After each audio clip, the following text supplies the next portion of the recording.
کیا فرماتے ہیں علماء دین و مفتیان شرعی متین اس مسئلے کے بارے میں کہ مجلس ذکر میں نبی اکرم صلی اللہ تعالی علیہ وآلہ وسلم کا نام مبارک پڑھنے یا سننے کی صورت میں ایک مرتبہ درود و سلام پڑھنا واجب اور اس سے زائد مستحب ہے؟ سوال یہ ہے کہ اگر کوئی بھول جائے یا کسی بھی وجہ سے نہ پڑھ سکے تو کیا بعد میں بطور قضا پڑھے گا یا نہیں؟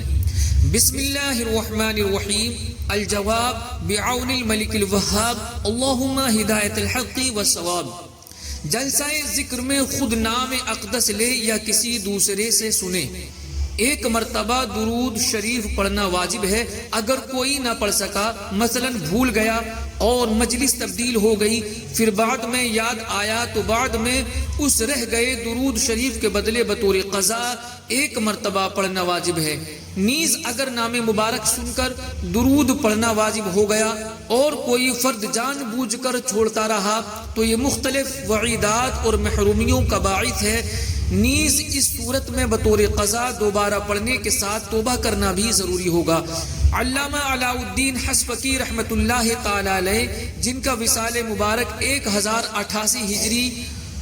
اور 1677 عیسوی میں ہوا، یہ لکھتے ہیں کہ درود و سلام پڑھنا رہ جائے تو یوں ترک ہونے کے سبب ذمے پر دین ہو جائے گا جسے قضا کیا جائے گا، کیونکہ یہ حق العبد ہے، جیسا کہ چھینک کے جواب کا حکم ہے کہ وہ بھی حق العبد اور اس کا ایک مرتبہ جواب دینا واجب اور نہ دینے کی صورت میں قضا کا حکم ہے۔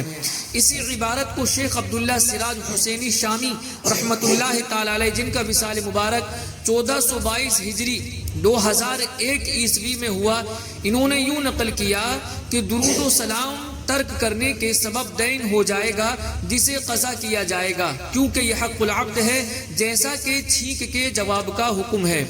یعنی عبارات سے مراد یہ ہے کہ درود و سلام سرکار دو جہاں صلی اللہ علیہ وآلہ وسلم کا حق ہے، لہٰذا اس کی بھی قضا کی جائے گی، جیسا کہ چھینکنے والے کو جواب دینے کا حکم ہے۔ اور چھینک کے جواب کے متعلق مسئلہ یہ ہے کہ ایک مرتبہ فوراً جواب دینا واجب ہے اور اس میں بلا عذر شرعی تاخیر گناہ ہے۔ نیز اگر اصلاً جواب نہ دیا تو بعد میں جواب دینا اور بلا وجہ شرعی تاخیر کے سبب توبہ کرنا دونوں ضروری ہیں۔ چنانچہ علامہ ابن عابدین شامی دمشقی رحمۃ اللہ تعالی علیہ، جن کا وصال مبارک 1252 ہجری 1836 عیسوی میں ہوا، یہ لکھتے ہیں کہ سلام اور چھینک کا جواب فوراً واجب ہے۔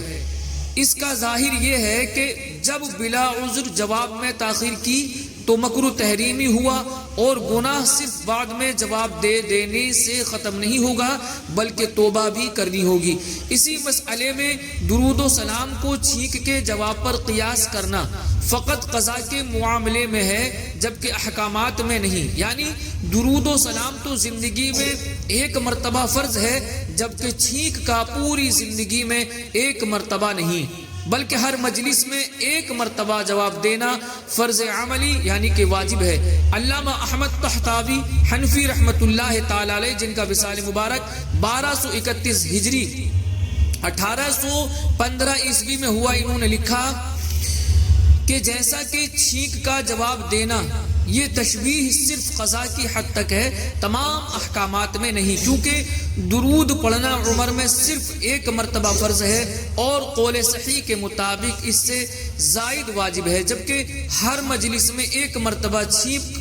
کا جواب دینا فرض عملی اور ایک دفعہ کے بعد مستحب ہے۔ صدر الشریعہ مفتی محمد امجد علی اعظمی رحمۃ اللہ تعالی علیہ، جن کا وصال مبارک 1367 ہجری 1947 عیسوی میں ہوا، یہ لکھتے ہیں کہ ہر جلسہ ذکر میں درود شریف پڑھنا واجب، خواہ خود نام اقدس لے یا دوسرے سے سنے، اور اگر ایک مجلس میں 100 بار ذکر آئے تو ہر بار درود شریف پڑھنا چاہیے۔ اگر نام اقدس لیا یا سنا اور درود شریف اس وقت نہ پڑھا تو کسی دوسرے وقت میں اس کے بدلے کا پڑھ لے۔ واللہ اعلم تبارک و تعالی ورسولہ اعلم صلی اللہ تعالی علیہ وآلہ وسلم۔